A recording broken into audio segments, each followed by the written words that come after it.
안녕하십니까. 이어서 경남 뉴스입니다. 국내 최대 공기업인 한국토지주택공사 LH가 진주 혁신도시로 이전한 뒤 첫 국정감사를 받았습니다. 고위직 임원의 성추행 사건과 솜방망이 내부 징계, 부족한 지역 공원 사업에 대한 날선 비판이 이어졌습니다. 보도에 황재라 기자입니다. 진주 혁신도시에서 처음 열린 국회 국정감사. 최근 논란이 된 LH 지역 본부장 성추행 사건이 가장 먼저 도마에 올랐습니다. 솜방망이 내부 징계와 직원들의 가해자 합의금 모금까지 도덕적 해이와 온정주의가 극에 달했다는 것입니다. 이거는 명확하게 지금 사내 지금 이거 온정주의 아닙니까? 제 식구 감싸기를 이런 식으로 노골적으로 해도 되는 겁니까? 이런 사건이 없도록 저희들이 성희롱 예방 교육도 하고 있고 지금 규정도 강화하고 앞으로 엄정하게 운영토록 하겠습니다. 전체 부채 136조 원, 금융부채만 93조 원인 경영 실태와 해마다 평균 80억 원이 넘는 공사 현장 임금 체불 대책도 지적됐습니다. 최소한 LH 발주공사의 체불은 추석 전에 마무리해 주세요. 저조한 지역인재 채용과 국내 최대 공기업에 걸맞지 않은 부족한 사회공헌 사업에 대한 비판도 이어졌습니다. 제일 인재 채용에 각박하다는 것은 정말 부끄러운 일이라고 생각이 들고 실망스러운 마음을 제가 감추지 못합니다. 지역 상생을 하고 지역에 기여할 수 있는 것이냐라는 의문을 많이 제기하고 있거든요. 국감에서는 이 밖에도 부실한 공공임대주택 관리와 자회사인 주택관리공단과의 갈등 등이 주요 쟁점으로 다뤄졌습니다. KBS 뉴스 황재락입니다. 한국토지주택공사가 경남에서 매입한 다가구 주택 820채가 비어있는 것으로 나타났습니다. 한국토지주택공사 국정감사 자료에 따르면 지난 2004년부터 한국토지주택공사가 매입한 다가구 주택 가운데 미임대 주택은 경기도가 1,790여 채로 가장 많았고 서울이 1,300여 채에 이어 경남이 820채로 세 번째로 많았습니다. 또 한국토지주택공사가 경남에서 지은 공공임대주택 가운데 6개월 이상 미임대 주택도 108채인 것으로 집계됐습니다. 교도소에서 복역 중인 재소자가 암 시한부 선고를 받았는데요. 가족들은 교도소 측이 늑장 대처를 하는 바람에 조기에 제대로 진료를 못 받아 발생한 일이라며 국가인권위원회에 진정을 제기했습니다. 차주아 기자입니다. 지난해 7월 교도소에 수감된 58살 김모 씨. 7년 전 간암 치료를 받았던 김 씨는 수감 5달 만에 암세포 전이가 의심된다는 진단을 받았습니다. 하지만 수술까지는 4개월이 걸렸습니다. 치료를 위한 형 집행정지 신청은 받아들여지지 않았고 수술 닷새 만에 교도소로 복귀했습니다. 가족들은 김 씨가 2년을 넘기기 힘들다는 진단까지 받자 교도소 측의 늑장 대응에 분통을 터뜨립니다. 포항까지도 가갖고 몇 개월을 그 방치를 하고 여기서 멀쩡하게 세기대가 있었는데 교도소가 사람 완전히 사형 선고까지 받고 놓는다는 그게 뭔 말입니까? 교도소 측은 검사 결과를 기다리고 수술 일정을 잡느라 시간이 걸렸다고 해명했습니다. 하지만 국가인권위가 교도소 의무관을 대상으로 조사한 결과 65%가 보안 문제나 협의가 쉽지 않아 재소자의 외부 병원 진료가 어렵다고 답했습니다. 지난 5월에는 2달 동안 손발 마비를 호소한 재소자가 형 집행정지 하루 만에 식물인간이 됐고 2012년에는 간질환이 의심되던 수감자가 치료 시기를 놓쳐 숨졌습니다. 수용자들은 이제 구금시설 그 관리 체계 안으로 들어선 순간부터 자신을 돌볼 수 있는 여지가 이제 완전히 없어진 국가가 이들에 대한 보호하려는 어떤 그런 책임들을 소홀히 하는 것은 기본권마저도 침해하는. 지난 10년 동안 형 집행정지나 구속 집행정지 신청이 받아들여지지 않으면서 교도소에서 숨진 재소자는 85명에 이릅니다. KBS 뉴스 차주아입니다. 밀양 시내 주택가에는 놀이터들이 방치되면서 주민들의 불편이 이만저만이 아닙니다. 뱀과 쥐마저 나오면서 아이들이 전혀 이용할 수가 없는데도 밀양시는 사실상 손을 놓고 있습니다. 송현준 기자가 보도합니다.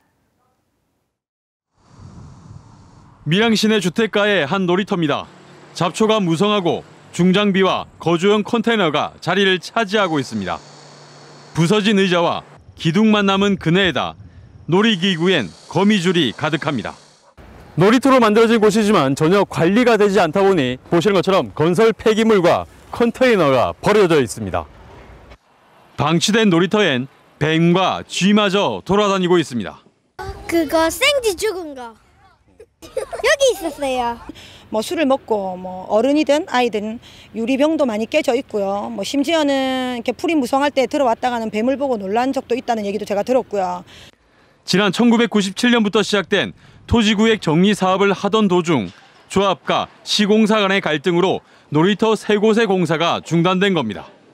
아파트와 빌라 등은 지어져 주민들은 입주했지만 정작 아이들의 놀이터는 없는 실정입니다. 저희 아이 같은 경우는 못 놀게 합니다. 놀이터에서 절대 못 놀게 하고 또 왔다 갔다 또 무서워서 절대 놀지 말고 목바로 한 갔다 집으로 오라고는 얘기하죠. 하지만 밀양시는 놀이터를 기부 체납받지 못했다는 이유로 조합과 시공사의 책임을 떠넘기며 사태 해결에 뒷짐을 지고 있습니다. KBS 뉴스 송현준입니다.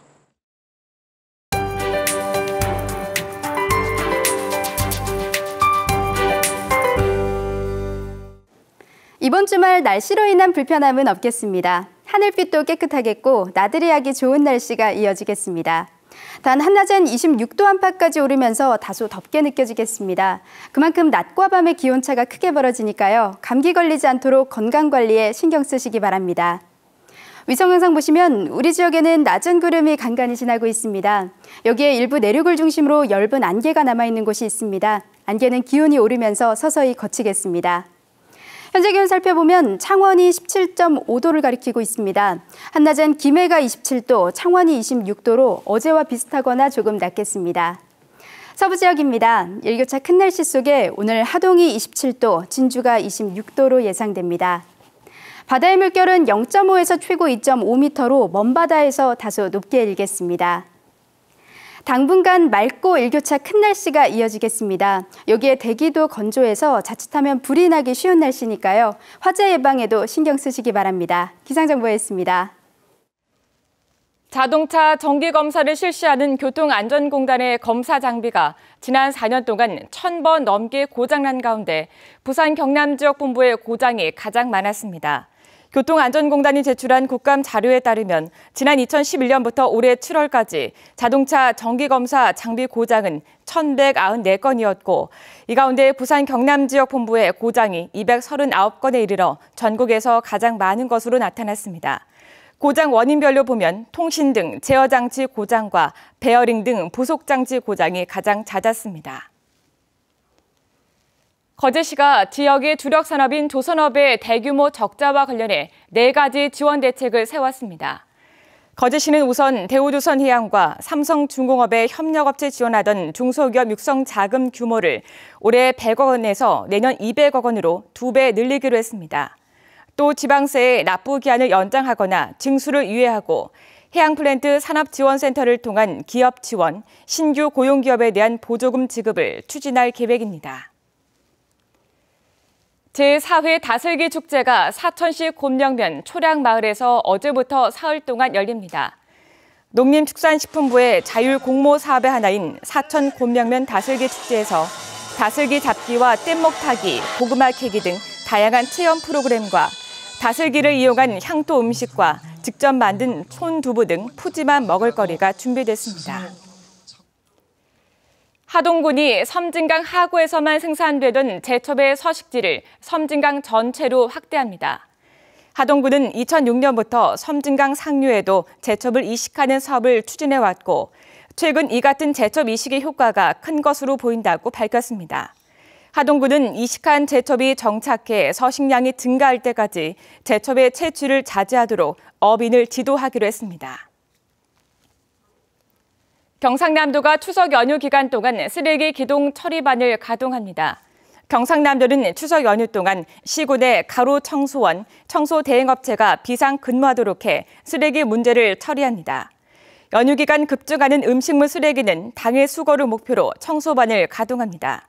또 이와 별도로 명절 쓰레기 증가의 주 요인은 선물 세트의 과대 포장을 유통 제조업체를 대상으로 단속하고 있습니다. KBS 뉴스를 마칩니다. 고맙습니다.